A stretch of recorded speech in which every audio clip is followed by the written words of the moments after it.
做外貿嘅朋友估計都碌到過一個極之離譜嘅操作，同印度人做生意，想買100蚊嘅貨，直接報價1000蚊，先要佢俾100蚊定金，然後你發貨就得啦，剩低嘅尾數根本唔使理，反正佢都唔會俾。跟住嘅係看老闆發貨，永遠先發有腳嘅鞋，等收齊貨款先再發咗腳。可能有人會問，呢啲唔單止唔講冇得，簡直就係缺得到噶啦。但呢，背後嘅水可深得很。我哋中國商人一向講究和氣生財，講究契約精神，點解一去到印度市場，個畫風就變得咁清奇呢？真相講出嚟可能極之魔幻，但又極之現實。因為喺嗰個神奇嘅國度做生意，最大嘅確定性就係絕對冇確定性，或者話絕對賴賬就係佢哋唯一嘅信用底色。你證人北京咁按合約辦事，大概率會落得個人財兩空嘅下場。因為對面個客一開始就冇打算將尾數打俾你，佢哋要嘅根本唔係咩合作雙贏，而係單方面嘅極限白嫖。你望住人哋微薄嘅利潤，人哋就望住你仇富身家。既然你一定要爛嗰條尾數，咁我就將所有嘅成本同利潤全部輸入定金度。你以為你佔咗天大嘅便宜，攞咗貨唔俾錢，白賺一大批物資？其實中國外貿老手一早就透過呢啲高度離譜嘅報價同定金賺到笑，存款未到賬就開大馬力直踩3更狂發有腳鞋，收唔到尾數對我哋嚟講，唔單止係白賺咗定金，仲直接免除咗所有嘅售後麻煩。呢套望落好似街頭股或者玩豬販仔一樣嘅奇葩交易規則，根本唔係咩缺德操作。呢個係我哋外貿人被逼出嚟嘅極之高明嘅一級風控機制，係用魔法打敗魔法嘅生存藝術。喺正常市場呢啲叫違約欺詐，但喺印度呢啲就叫精準對沖。喺一片毫無商業信用可言嘅原始叢林度，硬生生殺出嘅一條血路。你印度唔係號稱外資墳場咩？唔係最中意搞新門打倒，翻轉豬肚就係屎嗰套咩？我哋啲散戶老闆唔同你玩嗰啲高大上嘅國際貿易化，直接用定金覆蓋成本法俾你嚟個底層降維打擊，強行打破大家對跨國貿易嘅常規認知。呢套玩法到底係點樣扯下印度製造或者收報嘅？呢班印度商人難道天生就係無賴咩？佢哋點解就咁明目張膽咁埋帳呢？哪怕係一個再冇底線嘅商人，喺正常嘅商業環境入面，如果日日咁搞詐騙，一早就俾人拉黑淘汰啦。但喺印度，呢種絕對嘅賴帳唔單止唔會受到懲罰，反而成咗一重發達嘅捷徑。呢個根本唔係幾個底層外貿商戶嘅個人度得弊胚，而係晒過印度市場揾到入心嘅地緣暗線作為。你以為你面對嘅只係一個唔講道理嘅印度客，實際上你面對嘅係一個由上至下都諗住點樣空手到白狼嘅奇葩生態。我哋今日就將呢層窗戶紙徹底捅破。印度呢幾年一直滿世界周圍唱要搞印度製造，妄想取代我哋世界工行嘅地位。但係搞製造業要有完整嘅上下游產業鏈，要有精密嘅機床設備同海量嘅原材料。佢哋自己屋企要咩冇咩，可能嚴重歪瓜，所以嘢就只能全靠進口。但係呢班人最大嘅毛病就係心比天高命比紙薄，所以好嘢又唔想拎真金白銀出嚟。於是嗰班高高在上嘅政客就打起極之蠱惑嘅歪主意。佢哋骨子裏帶着嗰種極端嘅貿易保護主義，總係諗住將人哋嘅心血直接攞嚟變成自己嘅私有財產。點樣攞呢？就係毫無底線咁閂門打狗，先將國外嘅資本同貨物入嚟，然後隨便揾個咩逃稅漏稅或者賬目唔清嘅荒唐藉口，動用國家機器直接開出天大罰單，將你嘅資產同貨款強行凍結沒收。上面嘅政客帶頭玩呢種流氓手段，下面嘅本地地頭蟲同埋板商人一睇，呢個簡直就係官方背書嘅零元購啊！既然連國家層面都帶頭想劫外資，咁我賴個幾十萬嘅外貿尾數算得係點呢？所以呢啲印度客賴起帳上嚟，嗰個叫你即氣走，冇任何心理負擔，因為喺佢哋嗰個閉環嘅零信用生態入面，能夠慳到外國人嘅錢，能夠白嫖到外國人嘅貨，嗰啲就係通天嘅本事，就係為佢哋所謂嘅本土化做貢獻。呢個就係點解印度喺全球商界被稱為外資墳場嘅根本原因。喺呢個無底線嘅墳場入面，白紙黑字嘅契約精神就係個笑話。你越係老老實實咁遵守規則，佢哋就越覺得你係個好黑嘅林子。從宏觀金融嘅角度嚟睇，呢個根本唔係咩細老闆之間嘅買賣糾紛，呢個係一場極之殘酷嘅跨國金融博弈。印度作為一個有10幾億人口嘅龐然大民，點解連呢啲賣鞋買衫嘅錢都要嚟屌？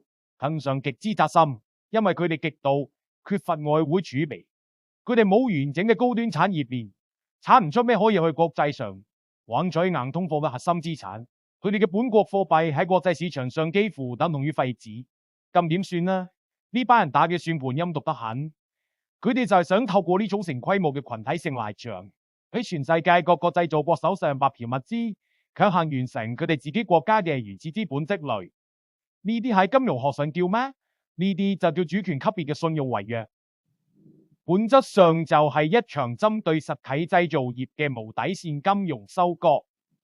但係佢哋今次踢到鐵板啊！佢哋撞到身經百戰嘅中國外貿老手。你以為你用賴賬可以收割我？其實我一早就用黐譜嘅定金睇穿晒你條底褲。我哋係看老闆嘅呢套操作，你翻譯成白話嘅金融術語，嗰個簡直就係教科書級別嘅頂級對沖嘅印度國家信用爛大街，每粒波動好似過山車咁隨時冧當。咁我再徹底拋棄傳統嘅商業信用結算體系，我將利潤全部集落定金度，可能指望你條尾數，我都永遠唔需要承擔你會拿部跌同無賴杯賬嘅風險。呢個就好比你喺一個黑賭場入面遇到一個名牌出千嘅莊嘅。我哋中國商人唔單止冇被嚇走，反而反受咗莊家出千嘅成本，硬生生咁算入你嘅入場費度。只要你印度客俾咗呢筆超高嘅定金，呢盤棋我哋就已經立於不敗之地啦。我哋唔單止對沖咗惡劣嘅地緣攞勢，仲用印度人絕對嘅賴賬行為，翻向攞到絕對嘅定價權。呢啲邊度係賣鞋啊？呢個簡直就係一場都好晒血，但又穩賺唔賠嘅完美跨國套利。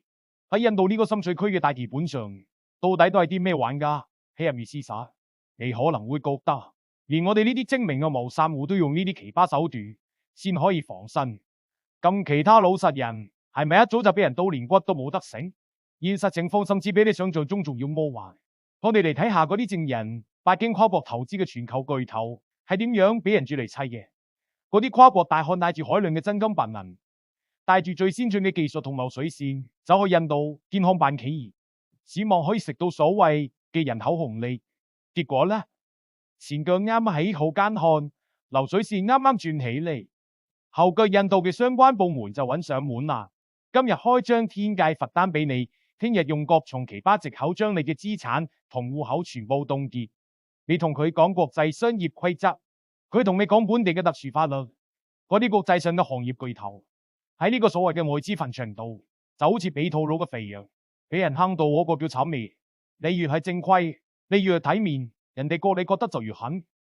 反觀我哋呢班做外貿嘅草根老手，嗰個簡直就係喺度同佢哋上堂。我哋根本就唔去你嗰度投資重資產，根本唔俾你閂門打狗嘅機會。我哋玩嘅係純正嘅跨國游擊戰。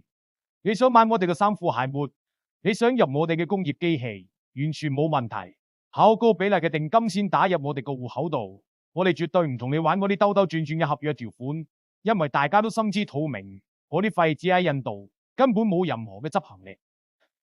我哋只認死一條理，就係存款如果未到賬，咁另外半邊嘅貨你呢一世都唔使旨意見到。呢種網絡簡單粗暴到極點嘅底層操作，直接將印度嗰啲自以為是嘅買辦同地頭蟲玩弄於股掌之間。你哋唔係中意算計咩？你哋唔係中意用各種條條框框套路人咩？我哋直接翻台，根本就唔進入你嘅規則體系。喺呢場極限博弈度，嗰啲體面嘅大資本被沉沒成本死套路，只能低聲下氣任人宰割。而我哋呢啲外貿散戶，算晒好掉頭用呢種極端嘅交易規則對抗你哋嘅冇底線，硬生生喺一片烏煙瘴氣入面，撈出一條穩賺唔賠嘅活路。呢場充滿黑色幽默嘅跨國信用博弈，最後嘅結局到底會走向邊度？可能有人會覺得印度咁樣一直瘋狂咁白嫖落去，哪怕係盲貓撞到死老鼠，遲早有一日都能夠將自己嘅產業鏈搞起呢，真係可以取代我哋成為下一個世界公漢。但呢個簡直就係極之荒謬嘅痴人說夢。一個靠住沙羅文、靠住算計外企、靠住明目張膽賴賬建立起嚟嘅商業環境，點可能孕育出真正健康繁榮嘅製造業生態？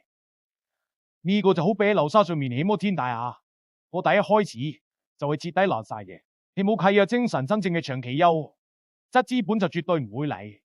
你一心只諗住空手套白狼，咁最後能夠入到你地盤嘅，就全部都係好似我哋外貿老手咁，防備心直接拉門，只做極端套利買賣嘅超級玩噶。中國商人嘅呢套降維防慳術，用面睇係為咗保住自己嘅血汗錢同微薄利潤，係為咗喺呢個愛之墳場度僥倖活落去。但冇深一層剝開嚟睇，呢個其實就係一塊脫刺現實嘅照妖鏡。佢毫不留情咁徹底，我下咗印度嗰個所謂嘅龐大人，口紅味同巨大市場潛力嘅華麗偽裝。當全世界嘅商人都睇清楚，你呢度根本就冇咩合作共贏，只有赤裸裸嘅零和博弈，只有嗰個食人不吐骨嘅金融黑洞。咁你嗰個吹上天嘅印度製造，就永遠只能夠係一個停留喺政客把口入面嘅天大笑話。喺呢個複雜殘酷嘅全球化商業競爭入面，冇任何人係走去你嗰度爭取扶貧嘅，亦都冇任何人係假無私奉獻嘅冷酷無情嘅叢林法則，先係呢粒星球上最底層嘅運轉邏輯。既然你想搞不勞而獲嗰套，咁我哋就用絕對嘅防備同最極端嘅交易規則，令你連一條多餘嘅羊毛都掹唔到。睇懂底層邏輯，先唔會俾人當成韭菜收割。長望點讚加訂閱，下期繼續帶你撕開危，中睇現實，我哋不見不散。